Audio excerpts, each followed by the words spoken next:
હજુ ગઈકાલે જ એકબીજાના માથા પર દોષનો ટોપલો ઢોળવાની પદ્ધતિ, સરકાર અને સિસ્ટમ બંનેમાંથી ઓછી થઈ રહેલી સંવેદના, રાજ્યો બદલાઈ જાય, ચહેરા બદલાઈ જાય પણ કરપ્શન ઓછું ન થાય અને દરેક દુર્ઘટનામાં જવાબદારી પોતાના માથે લેવાની જગ્યાએ કોઈના પર ઢોળી દેવાની જે સિસ્ટમ શરૂ થાય એના પર વિસ્તારથી 20 મિનિટ સુધી વાત કરી અને બીજા દિવસે સવાર પડતાની સાથે જ સમાચાર આવ્યા કે રાજકોટના હીરાસર એરપોર્ટ પર એક ટેમ્પરરી બનેલું જે સ્ટ્રક્ચર હતું એ શેડ તૂટી પડ્યો અને આપણા સદનસીબને રાજકોટના નસીબ બળ્યા કે કોઈ જાનહાનિ ન થઈ, પણ પછી જે જવાબો મળ્યા એવું લાગ્યું કે જાનહાનિ નથી થઈ પણ બુદ્ધિની હાનિ ચોક્કસ થઈ છે. નમસ્કાર, આપની સાથે હું દેવાંશી.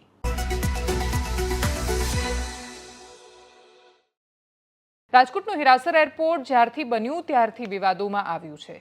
બનતાની સાથે જ સૌથી પહેલો સવાલ જ્યારે થયો કે જ્યારે તમે એને ઇન્ટરનેશનલ એરપોર્ટ અને જબરદસ્ત ભવ્ય કક્ષાનું એરપોર્ટ કહી રહ્યા છો, એરપોર્ટની આજુબાજુ સાવ પાણીની કિંમતે નેતાઓએ ખરીદેલી જમીનો કરોડો રૂપિયાની થઈ જાય છે, તમે એને વિકાસ કહી રહ્યા છો રાજકોટનો, તો એ કક્ષાનું અને સ્તરનું પણ તો એરપોર્ટ હોવું જોઈએ જેટલો ખર્ચો એની પાછળ થયો છે. પ્રધાનમંત્રી જ્યારે કોઈ પણ કાર્યક્રમમાં જતા હોય ત્યારે એની પહેલાં બધું જ ચેક કરી લેવામાં આવે. પીએમઓના અધિકારીઓ પહોંચી જાય અને પછી બધું જ ચેક કરે કે કશું જ ક્યાંય ખોટું ન થઈ જાય.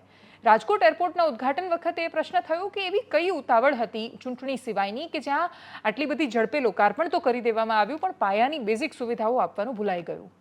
રાજકોટના પ્રબુદ્ધ નાગરિકોએ જ્યારે આના પર પ્રશ્ન કર્યો ત્યારે અમુક લોકોની ટેવ છે કે દરેક પ્રશ્ન થાય તો એ પ્રશ્ન કરનારને સત્તાની સામેનો અને કોઈને કોઈ રીતે એને થપ્પા લગાવી દેવા, ટૂંકમાં એટલે ટેગ મારવાનું શરૂ કરી દીધું. એ ટેગ મારવાનો ભોગ કોઈ બન્યું હોય તો એમાંથી જ મૂળ રાજકોટના લેખક જય વસાવડા પણ હતા. રાજકોટના એરપોર્ટ વખતે એમણે જે તે સમયે સવાલ કર્યો હતો, વોશરૂમ્સ, પડતું પાણી અને બાકીની હાલાકી એમણે જ્યારે ભોગવવી પડી, એમણે પ્રશ્ન કર્યો તો પ્રશ્ન કરનારને જ મૂરખ બતાવી દેવો એ પ્રકારની એક આખી સિસ્ટમ એમની સામે પણ ચાલુ થઈ ગઈ, એક્ટિવ થઈ ગઈ, પણ છતાંય એમણે પ્રશ્ન સતત પૂછ્યા. ટેમ્પરરી જાણે વાત હોય એ રીતે એનું સોલ્યુશન લાવવાની કોશિશ પણ થઈ, પણ એના પછી એ હીરાસર એરપોર્ટ પર આજના આટલા સમય પછી પણ જ્યારે એ શેડ તૂટી પડ્યો ત્યારે એવું કહેવામાં આવ્યું કે ખૂબ પવન આવ્યો, વરસાદ હતો અને શેડ તો ટેમ્પરરી હતો એટલે તૂટી ગયો. એ શેડ આટલા વર્ષે પણ ટેમ્પરરી કેમ છે? પણ એ સ્ટ્રક્ચર જો ટેમ્પરરી છે તો આટલા વર્ષ પછી પણ ટેમ્પરરી કેમ છે? આટલો પવન અને વરસાદ પણ જો એ સ્ટ્રક્ચર, એ જે બાંધકામ છે સહન નથી કરી શકતું તો એ ત્યાં રાખવામાં શું કામ આવ્યું છે? જાનહાનિ નથી થઈ એટલે પ્રશ્ન ન પૂછવાનો કે એની ગંભીરતા ન હોય આ પ્રકારનું માનસ ક્યાંથી આવે છે? અને એટલે જાનહાનિ નથી થતી પણ જે દિવસે ને દિવસે બુદ્ધિની હાનિ થતી જાય છે, આપણને બધામાંથી જે પેલી નૈતિકતાનો માપદંડ દરરોજ એક એક પારો નીચે આવી રહ્યો છે, એ આપણને પ્રશ્ન કરવા મજબૂર કેમ નથી કરતો? એરપોર્ટ ઓથોરિટી કહી રહી છે કે તો એ જે તૂટી પડ્યું છે કેનોપી, એ તો આખું એક ખાલી હંગામી ધોરણે બનાવવામાં આવેલું સ્ટ્રક્ચર છે, બાંધેલો શેડ છે, ખૂબ પવન આવ્યો એટલે પડી ગયો છે. રાજકોટના કલેક્ટરને પૂછ્યું તો એમણે કહ્યું કે ભાઈ તમે એરપોર્ટ ઓથોરિટીને જઈને અથવા એમના ઇન્સ્પેક્ટરને જઈને પૂછો, પણ પછી કહે છે હસતા હસતા કે હા ભાઈ હંગામી હતું, પડી ગયું છે તો બની જશે. સ્ટ્રક્ચર તો બની જવાનું છે, પણ દિલ્હીમાં એ સ્ટ્રક્ચર જ્યારે 2008-9માં પડેલું તૂટે છે અને પછી કોઈ વ્યક્તિ મરે છે તો એ વ્યક્તિ પાછો નથી આવી શકતો. એ સ્ટ્રક્ચર બની જાય છે, લોકોના ગયેલા વાલ સોયા પાછા નથી આવતા. એટલે એવા 10 રાજકોટમાં નવા ટીઆરપી ગેમ ઝોન ઊભા થઈ જશે પણ ગયેલા જે વાલ સોયા છે એ પાછા નહીં આવે. કોઈ ઘટના ક્યારેય સામાન્ય નથી હોતી. ટીઆરપી ગેમ ઝોનમાં આગલા દિવસે આગ લાગી હતી. એ વખતે જો એ વાતનો વિચાર કર્યો હોત કે જો ભૂલથી આગ લાગી જાય તો શું આપણે બચાવી શકીશું? અને એ પ્રશ્ન કરીને એનો જવાબના સ્વરૂપે ત્યાં ફાયર સેફ્ટીને બાકીની સુવિધાઓને ત્યાં જઈને વેલ્ડિંગ ન કરવું એ પ્રકારની બુદ્ધિ થોડી વાપરી હોત તો આપણે આ દિવસો ન જોયા હોત. પણ જ્યાં સુધી જાનહાનિ નથી થતી ત્યાં સુધી આપણને એ વાતો મજાક લાગે છે અને એ મજાક સામાન્ય માણસને પણ લાગે છે, એ મજાક રાજકોટના કલેક્ટરને એ લાગે છે. એટલે રાજકોટના કલેક્ટર પ્રભવ જોશીએ જેટલો બિંદાસ થઈને એ વાતનો જવાબ આપ્યો છે એટલી બિંદાસ કે હળવાશવાળી આ વાત નથી. નેતાને અધિકારીઓને લાગે છે કે મીડિયાને ચાન્સ મળી ગયો, હવે આ થયું એટલે પ્રશ્નો પૂછ્યા કરશે. આ મીડિયાને ચાન્સનો સવાલ નથી. આ દેશમાં ખરેખર વાસ્તવિક જેના પર ચર્ચા થવી જોઈએ, વાત થવી જોઈએ, જેના સોલ્યુશન સુધી પહોંચવું જોઈએ, એવા ખૂબ મોટા વૈશ્વિક મુદ્દાઓ છે. દરરોજ એના પર વાત થવી જોઈએ. દરરોજ અમારે એ વિષયો પર વાત કરવી છે જે અમને એવું લાગે છે કે અમારી પ્રાથમિકતા હોવા જોઈએ, પણ દરરોજ અમારું એનાલિસિસ તમારા કરપ્શનમાં અટવાઈ જાય છે અને અમને બિલકુલ શોખ નથી કે દરરોજ આવી ન્યૂઝ આવે ને અમે એના વિશે વાત કરીએ. પણ છતાંય કરવી પડે છે કેમ કે એ કમનસીબ દુર્ઘટના દિવસનો સૌથી મોટો ચર્ચાનો વિષય બની જાય છે. અને ચર્ચાનો વિષય સોલ્યુશન માટે નથી બનતો. જે લોકો તમિલનાડુ પર નહોતા બોલ્યા એ કાલે દિલ્હી અને આજે રાજકોટ પર બૂમો પાડી રહ્યા છે. જે લોકો પશ્ચિમ બંગાળ પર નથી બોલતા એ લોકો આજે બૂમો પાડી રહ્યા છે, જે લોકો આજે ચૂપ છે એ પશ્ચિમ બંગાળ અને તમિલનાડુમાં બૂમો પાડે છે, સિલેક્ટિવ રીતે જવાબ આપે છે. એમનો આઉટરેજ, એમનો ગુસ્સો એ બહુ જ સિલેક્ટિવ છે. કયા રાજ્યમાં થાય છે, કઈ સરકાર છે એ જોઈને નીકળે છે એમનો ગુસ્સો. એમનો ગુસ્સો સમાન નથી, અને એમનો ગુસ્સો સમાન નથી એનો મતલબ કે રાજનીતિક છે. એ લોકો ચાન્સ શોધે છે. દરેક થતી દુર્ઘટનામાં એમને તક દેખાય છે પોતાની રાજનીતિની. દરેક લાગતી આગ પર એમને લાગે છે કે એમના રોટલા શેકાઈ જવાના છે. જે રાજકોટ એરપોર્ટ પર શેકાય છે, જે દિલ્હી એરપોર્ટ પર શેકાય છે, જે મુંબઈના હોર્ડિંગમાં શેકાય છે, જે તમિલનાડુની દુર્ઘટનામાં શેકાય છે, જે પશ્ચિમ બંગાળમાં, જે દિલ્હીમાં, જે પંજાબમાં શેકાય છે, દરેક પક્ષોની સાથે આ થઈ રહ્યું છે. વિપક્ષ એવું કહે છે કે સરકાર બની ત્યારથી કંઈ ને કંઈ દુર્ઘટના થઈ રહી છે. વિપક્ષને ચાન્સ મળે છે, પણ વિપક્ષને મળતો ચાન્સ એ રાજનીતિ માટે છે, એ સત્તા માટે છે કે એ સોલ્યુશન માટે છે? અને જો એ સોલ્યુશન માટે છે, જો નીટથી માંડીને દરેક જગ્યાએ આચરાતો ભ્રષ્ટાચાર એ તમારે સોલ્યુશન સુધી લઈ જવાનો મુદ્દો છે, તો જ્યાં તમારી સરકાર છે ત્યાં ન થવું જોઈએ. તમે એક ઉત્કૃષ્ટ ઉદાહરણ બેસાડો સમાજમાં કે જેથી તમે સત્તાને આંખોમાં આંખો નાખીને પ્રશ્ન કરી શકો અને સત્તા કાઉન્ટરે ન કરી શકે તમને કે તમારા રાજ્યમાં નથી થઈ રહ્યું. કમનસીબે ભાજપવાળા કોંગ્રેસવાળા માટે બોલે છે અને કોંગ્રેસવાળા ભાજપની સામે બોલે છે.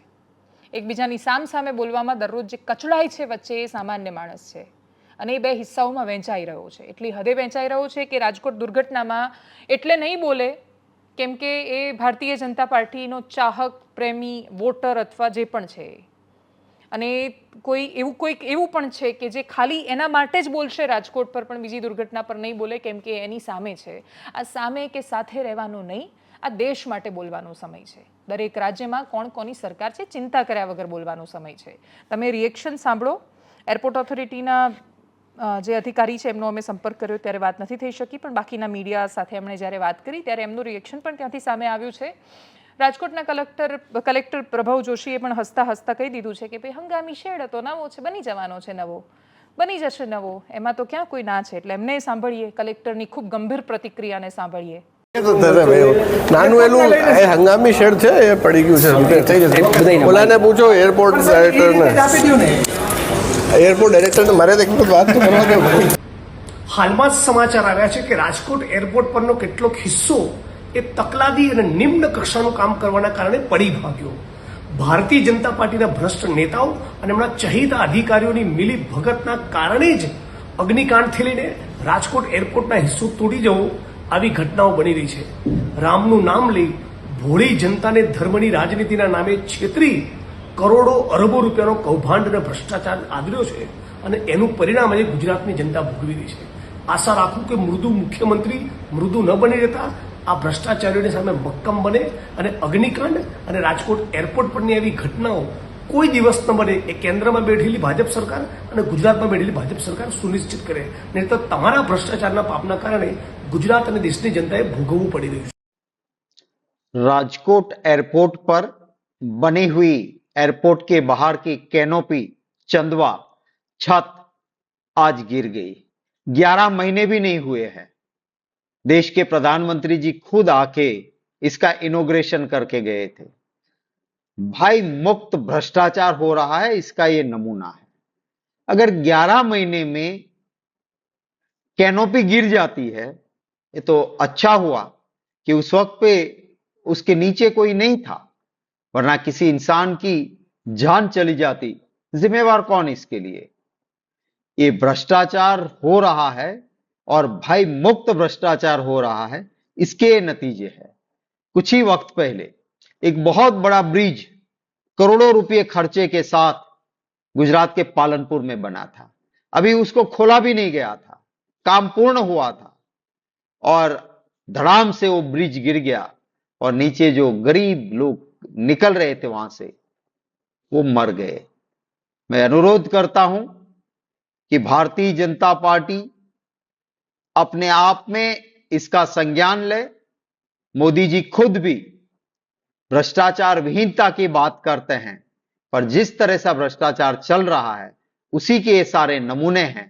लोगों के जान की कोई कीमत ही नहीं रही और ऐसे भ्रष्टाचार की वजह से ही बेवजह लोगों की जानें चली जाती है. तो इसका संज्ञान लिया जाए ये मैं उम्मीद करता हूं. હવે બીજી એક તસવીર બતાવી છે જે વિડીયો જોતાની સાથે જ મને પહેલો વિચાર એ આવ્યો હતો કે એ વખતે મેં જ્યારે વિડીયો જોયો ત્યારે નીચે નહોતું લખેલું કે ખબર નહોતી કે વિડીયો ક્યાંનો છે, એટલે મેં એવું ધારીને કહ્યું કે આ વિડીયો તો છોટાઉદેપુરનો જ હશે, તમે ત્યાં જ ફોન કરીને કન્ફર્મ કરજો.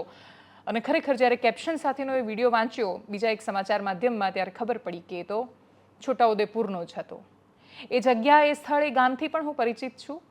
એ છોટાઉદેપુર જિલ્લો, તુરખેડા એ ગામનું નામ, અને ત્યાં છેક દૂર દૂર સુધી કોઈ રસ્તા નથી. અને હું જ્યારે ત્યાં લગભગ હું 2 થી 3 વાર મારે એ વિસ્તારમાં જવાનું થયું, અને હું જ્યારે ગઈ ત્યારે કોઈને કોઈ રસ્તા બની રહ્યા હતા, અને બની રહેલો રસ્તો હું પહોંચું એની પહેલાં ફરીથી 1 વર્ષ પછી પહોંચી એની પહેલાં તૂટી જાય. એટલો સુંદર અને રળિયામણો પ્રદેશ છે કે અમે લોકો જ્યારે જમાવટને 1 વર્ષ થયું ત્યારે અમે ગુજરાતના છેલ્લા ગામમાં ગયા હતા, તુરખેડા ગયા હતા, એવું વિચારીને કે એ ગામની શાળા કે જ્યાં આવવા માટે કોઈ જ રસ્તો નથી. ત્યાં બાળકોએ ખૂબ ચાલીને આવવું પડે છે. ત્યાં એટલી ખરાબ અને ખતરનાક પરિસ્થિતિ છે, પણ છતાં એ લોકો શાળાએ આવે છે. 7 થી 8 છોકરા શાળાએ આવે છે એ ગામમાં, કેમ કે એટલી હાલાકીનો સામનો કરીને આવવું પડે છે. પણ એટલી ખરાબ સ્થિતિમાં પણ એક રમણભાઈ નામના વ્યક્તિ છે જેમણે પોતાના હાથે ઈંટો મૂકીને એમણે એ શાળાનું બાંધકામ કર્યું છે. કેમ કે કોઈ આવી શકે એમ નહોતું, વાહન નથી આવતું, સાધન નથી આવતું, તો કોઈ શાળા કેવી રીતે બનાવવાનું. પણ એ ગામનો એવો વ્યક્તિ, એ ત્યાંનો એક એવો આદિવાસી માણસ કે જે પોતે નથી ભણેલો, પણ છતાં એમણે નક્કી કર્યું કે નહીં, હું મારા ગામની શાળા બાંધીને બધા બાળકોને ભણાવીશ. એ રમણભાઈએ ત્યાં શાળા બનાવી. એના પછી ત્યાં એક શિક્ષક આવે છે, જબરદસ્ત એક શિક્ષક છે. બહુ બધા બાળકો પણ આવતા નથી, ને એક શિક્ષકને જ્યારે બહુ બધા વહીવટી કામ પણ કરવાના હોય એટલે એ શિક્ષક ત્યાં જાય એમના નજીકના સેન્ટર, એટલે કે કવાંટ કે પછી છોટાઉદેપુર, તો એ સ્કૂલ બંધ રાખે છે. તો એ શાળામાં ભણતા એ બાળકોની વચ્ચે અમે એટલા માટે અમારો પહેલો બર્થડે સેલિબ્રેટ કરવા માટે 25 ઓગસ્ટ 2023 ગયા હતા, કેમ કે હવે એવું માન્યું કે એમનામાં ને અમારામાં સામ્યતા છે કે કશું જ નથી અમારી પાસે, પણ અમારી આંખોમાં સપનું છે કશુંક કરવાની, કશુંક બદલવાનું સપનું છે. અને એ સપનું છે જે અમને ત્યાં ખેંચી ગયું. અમે એ લોકોની વચ્ચે ગયા, અને એ વખતે અમે તુરખેડાની સુંદરતા આંખોમાં મન ભરીને માણી છે. ગુજરાતનો અતિશય સુંદર એ પ્રદેશ છે, પણ છતાંય કોઈ જઈ નથી શકતું. એ લોકો માટે રોજગારીના બીજા સ્ત્રોત ઊભા નથી થઈ શકતા. એ લોકો ના ત્યાંથી બહાર નીકળીને દૂર આવી શકે છે, ને અહીંયાથી કોઈ ત્યાં જઈ શકે છે, કેમ કે રસ્તા નથી. રસ્તો એ વિકાસનો પર્યાય છે. ગુજરાત રાજ્યના વિકાસમાં આ રાજ્યના રસ્તાનું ખૂબ વિશેષ યોગદાન રહ્યું છે. પણ એ વિકાસના રસ્તાઓ આટલા વર્ષો પછી પણ છોટાઉદેપુરના તુરખેડા નથી પહોંચી શક્યા. એ વખતે પણ લોકોએ ફરિયાદ કરી હતી કે જ્યારે કોઈ બીમાર પડે ત્યારે એને જોડીમાં બાંધીને લટકાવીને જે લઈ જવું પડે, કોઈ સગર્ભા સ્ત્રી હોય તો એને પ્રસૂતિનો દુખાવો ઉપડે તો આમ જ લઈ જવી પડે છે, કોઈના મૃતદેહોને પણ આમ જ લઈ જવા પડે છે. અને એવી તસવીરો વર્ષોના વર્ષ સામે આવે જાય, અને એ બાળકો, એ છોકરાઓ, એ ત્યાંના વસતા લોકો, એની પેઢીઓની પેઢીઓ જતી જાય, અને સતત આટલી પેઢીથી આ વિશ્વચક્રમાં ફસાઈ ગયા છે. આટલા વર્ષો પછી એ લોકો ક્યારેય બહાર ન નીકળી શક્યા. તમે વિચાર કરો કે તમારા દાદા શું કરતા હતા, એના પછી તમારા પપ્પાએ શું કર્યું, આજે તમે શું કરી રહ્યા છો, અને હવે તમારા બાળકો શું કરે છે અથવા શું કરાવવા માંગો છો. તો મોટા ભાગે બધાનો જવાબ બદલાય છે. 2-3 પેઢી પહેલાં કદાચ મોટા ભાગનું કોઈને કોઈ હશે જે ખેતી સાથે જોડાયેલું હશે, એના પછી કોઈ નોકરી ધંધામાં લાગ્યું, એના પછી તમે અલગ વિષય ભણ્યા, તમારા બાળકો અલગ ભણે છે, તમે આખી દુનિયા જોઈ લીધી, તમે ગુજરાતના શહેરો જોઈ લીધા. એ બાળકો એટલે એમના દાદાએ એ જ કરતા હતા, એમના પપ્પાએ પણ એ જ કર્યું, એમના છોકરાએ એ કરે છે, ને એમના છોકરાએ એ કરી રહ્યા છે. જે 4-4 પેઢીઓ જીવે છે એમણે કવાંટની બહારની દુનિયા જ નથી જોઈ. એમણે છોટાઉદેપુરના હાટ સિવાય એમને કશી ખબર જ નથી કે દુનિયા ક્યાંથી ક્યાં પહોંચી ગઈ. એમાંથી 7 પરિવારો અને 7 બાળકો એવા છે કે જેની આંખોમાં સપના છે, કશુંક બદલવાની ચાહત છે. અમે એમની સાથે ગયા તો એમના માટે થોડું બધું કંઈક સામાન બધો લઈને ગયા હતા. તો એ લોકો જ્યારે એ નાની નાની વસ્તુઓ કે એને જોઈને પણ ખૂબ ખુશ હતા. એ લોકો સુધી પહોંચી જ નથી શકી આપણી વ્યવસ્થા. આજે 1 વર્ષ પછી ફરી એકવાર, કેમ કે હમણાં ઓગસ્ટ આવવાનો છે, ને આ જ સમયે એ વિડીયોમાં જ્યારે જોયો તો મને થયું કે ગુજરાતની એ તસવીર પણ તો તમે જુઓ, એ પ્રદેશો વિશે પણ તો સમજો કે એને પણ તો જરૂર છે વિકાસની. હજારો કરોડ, લાખો કરોડના બજેટમાં એમના સુધી આપણે રસ્તા કેમ નથી પહોંચાડી શક્યા સરકાર? જો રસ્તા પહોંચશે તો ઓટોમેટિક ત્યાં બધું જ વધી જવાનું છે, ત્યાં ટુરિઝમ વધી જવાનું છે. ત્યાં આજે પણ લોકો સરસ મજાના મકાઈના રોટલા અને શાક ને બહુ બધું સુંદર રીતે સુંદર ભોજન બનાવીને જમાડે છે, બહુ પ્રેમથી જમાડે છે. એમની સંસ્કૃતિ સચવાય. ત્યાં આજે પણ પિઠોરાની કળાને આપણે પદ્મ પુરસ્કાર આપીએ છીએ, પણ એના ચાહનારા સુધી પિઠોરાની કળા નથી પહોંચી શકી. ઘણું બધું છે પીરસવા માટે ને આપવા માટે. પ્રકૃતિ ત્યાં સોળે કળાએ ખીલે છે. ઈશ્વર મન મૂકીને આશીર્વાદ આપે છે. સરકારની કૃપા ત્યાં પહોંચે એવી અપેક્ષા છે. એ વિડીયો તમે જુઓ, ફરી એકવાર જુઓ, કે જેથી તમે પીડાને સમજી શકો કે વ્યક્તિ બીમાર પડે, ગોલ્ડન અવર જ્યારે સાચવવાના હોય, અમુક કલાકમાં કે મિનિટોમાં તમે એને હોસ્પિટલ ન પહોંચાડો તો એ બચી જ ન શકે, અને છતાં એ લોકો જોડીમાં પોતાના સ્વજનને લઈને જાય છે સાજા કરવાની અપેક્ષા સાથે, અને વળતા જોડીમાં જ એનો મૃતદેહ લઈને આવે છે, અને ફરી એકવાર 4 લોકો પોતાની કાંધ પર એ શવને લઈને જાય છે. એટલું ચાલે છે, પણ સ્વજનને બચાવી નથી શકતા. આનાથી મોટી પીડા કોઈ ન હોઈ શકે. જોઈએ એ તસવીર.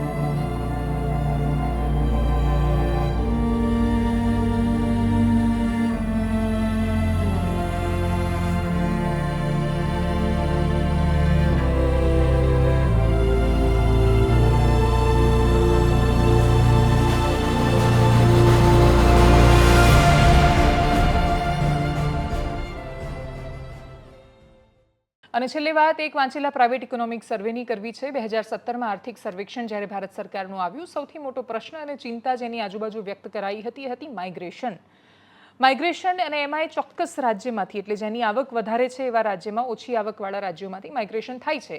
એટલે બિહાર, ઉત્તર પ્રદેશ જેવા રાજ્યોમાંથી ગુજરાત કે તમિલનાડુ કે કેરળ કે પશ્ચિમ બંગાળ જેવા રાજ્યમાંથી લોકો જાય છે.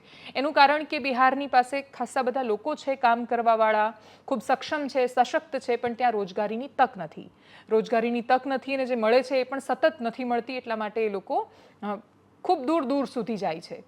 એટલે તમે બિહારથી આવતી ટ્રેન તમે જુઓ, એ ટ્રેનના નામ તમે જુઓ તો શ્રમિક ટ્રેન ને એને ટ્રેનના નામ પણ આવા છે. અને બિહારથી આવતા લોકો છે એમને પણ એ દ્રષ્ટિકોણથી જોવામાં આવે છે. એટલે બિહારનું એક અલગ યોગદાન છે આ દેશમાં. જે રીતે ગુજરાતની અંદર જોઈએ તો ગુજરાતના આદિવાસી પટ્ટાનું એના વિકાસમાં યોગદાન છે, એ રીતે જ આખા દેશમાં બિહાર જેવા રાજ્યનું પણ યોગદાન રહેલું છે. પણ કોરોના પછી ખાસી બધી પરિસ્થિતિઓ બદલાઈ ગઈ છે. ખાલી ગુજરાત સંદર્ભે શહેર અને ગામડાની વાત કરીએ, કોરોનામાં મોટાભાગે માણસોએ અહેસાસ કર્યો કે શહેરમાં માણસ થોડા વધારે રૂપિયા કમાવાની આશાએ અથવા લાલચે આવે છે.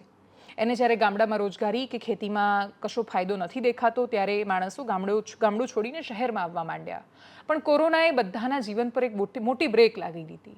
અને સતત દોડતા જીવનમાં જ્યારે એક બ્રેક લાગે છે ત્યારે માણસને વિચારવાનો અવસર મળે છે.